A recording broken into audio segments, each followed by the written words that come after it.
Rise, Meg. The Force will be with you. Hello my dear friends and welcome back to my channel. I'm Star Wars Meg, here to give you all of the news from a galaxy far, far away. In today's news update, we're going to be talking about the Ahsoka Tano spin-off show and if Darth Talon could appear. We're also going to be talking about The Mandalorian Season 3 and how Din Djarin's plotline could continue. And we're also going to be speaking about Pedro Pascal. Before I get into the news, please may I ask you to hit like down below, subscribe to the channel if you're brand new and welcome if you are, and be sure to hit that notification bell to be alerted each and every time I post new content on the channel. You can expect daily Star Wars updates from me. Now without any more jibber jabber, let's get straight into it. So my dear friends, we begin with an article from Epic Stream, and they're talking about the Ahsoka Tano series. There is little doubt that fans already have big hopes for Star Wars Ahsoka.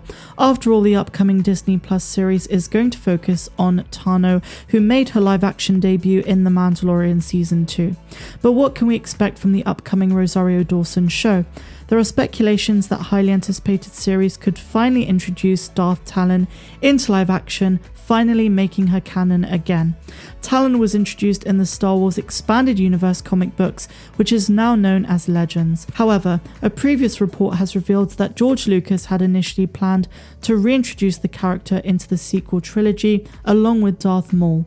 Although Lucas's plans for Talon did not happen, some believe that the Star Wars creator may have found a way to bring the character into the Disney Plus shows, considering that he visited the set of The Mandalorian himself. The speculation states that Talon could be one of the new characters who's going to be introduced in the Ahsoka Tano spin-off series, and that she could go up against the former Jedi.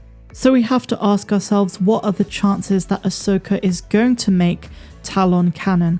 It's possible, considering that Lucas has been keeping in contact with Dave Filoni, who is in charge of the series, and the two have been in discussions with regards to plots and also creative ideas as well. While George Lucas is not any kind of creative director at Lucasfilm anymore, we do know that he had a creative hand in The Mandalorian's second season and did give some ideas here and there. So it could be a possibility we are going to see Darth Talon in the near future in the Ahsoka Tano spin-off series. Just before Disney Investor Day 2020, there were rumours circulating that Darth Talon would get a spin-off show, and while that didn't happen, it is more than possible that they are going to use the idea of bringing Darth Talon into canon in some kind of spin-off series, and the most likely, in my opinion, is Ahsoka. But let me know your thoughts down below about that. Now let's move on to our next article, and this is talking about the future of The Mandalorian, specifically looking at The Mandalorian Season 3, and the question that CBR have asked is, will Star Wars The Mandalorian end with Din Djarin ruling New Mandalore? The Mandalorian Season 2 ended with many climactic moments, such as Luke Skywalker carving through Dark Troopers and Din Djarin parting ways with Grogu. However, one plot point that could hold huge ramifications for the greater Star Wars universe is the Darksaber, which Din won fair and square against Moff Gideon. The Darksaber makes Din the rightful heir to the throne of Mandalore, a seat that Bo-Katan is desperately in need of. While some speculate that Bo-Katan and Din Djarin will fight for the Darksaber, with Din already offering the weapon to Bo-Katan, it is possible that Season 3 will prove that Din is a better leader for the new Mandalore. In fact, it is possible that the Mandalorian might end with Din retaining his hold of the Darksaber in order to bring Mandalore back to its former glory. And this brings us on to another point before I continue. Bo-Katan could be the new big bad in Season 3. With Moff Gideon captured, he might not escape till the end of the season, and this makes Bo-Katan a kind of foe for Din Djarin. While she's been a hero all along throughout Rebels, it is possible that that is going to change in the next season. So the article continues, it's possible that Bo-Katan, despite wanting the Darksaber, might know that she does not deserve to wield it. In Rebels, Bo-Katan is given the Darksaber by Sabine Wren. Despite her reluctance to accept it, given how it needs to be earned and not given, Bo-Katan accepts it anyway. Then, within years of holding it, she loses it with Moff Gideon defeating her and taking it. That means that, by Bo-Katan's own admission, she never earned ownership of the Darksaber since she never won it in combat. Presumably, she knows this. While it means she has to fight Mando for the Darksaber, it also means that there is truly no reason why Bo-Katan is more deserving of ruling Mandalore than Din. However, she wants to rule Mandalore more than him. This has fans wondering if Bo-Katan is worthy enough to revive Mandalore after losing the Darksaber, and did her failure to retain the Darksaber leave her stable enough to continue as a leader. Bo-Katan is a far more aggressive and violent character in The Mandalorian than she was in Rebels, which possibly indicates that defeat has fundamentally pushed her down a darker path. Now, I think this was strongly hinted at in The Mandalorian second season. Bo-Katan had more edge to her compared to her character and temperament in Rebels.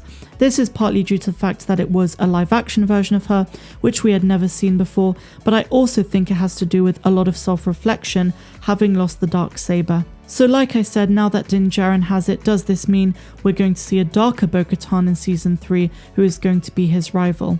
It also brings about the question of Grogu, because while a lot of people are wondering if we're going to see Grogu in Season 3 or if he won't appear again until Season 4, it could turn out that we have such a fascinating plotline with Din and Bo-Katan in Season 3 that we may not even miss him. Although I do think he will appear throughout Season 3, we might see two parallel plotlines as I stated in yesterday's video.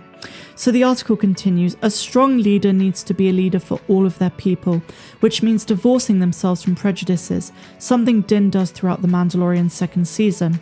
However, Bo-Katan is defined by her prejudices, which means any Mandalore she creates will have systematic prejudice built into it.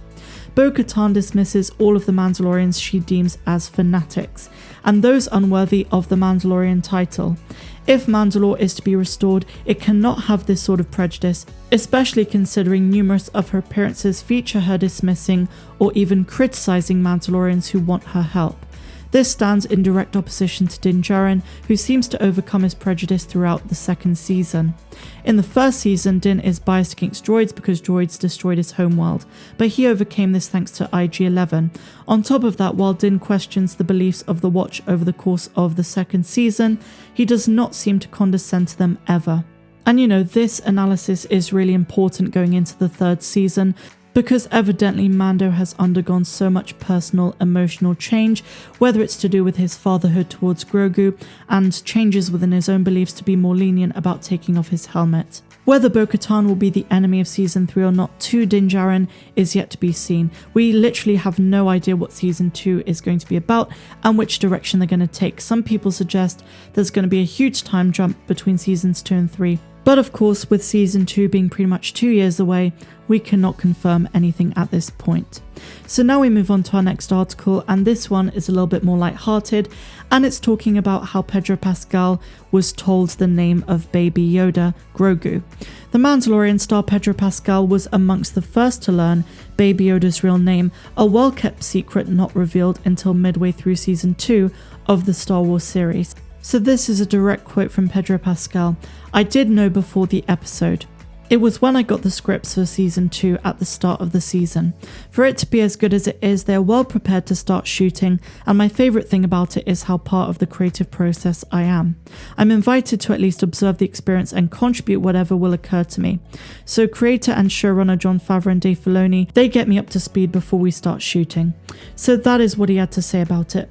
That is all of the news I have for you guys today. I really hope you enjoyed the video, and if you did, be sure to give me a big fat like, subscribe to the channel if you're new, and I will see you next time. I'm Star Wars Meg, wishing you a phenomenal rest of the day, no matter where you dwell in the galaxy. Have a good one.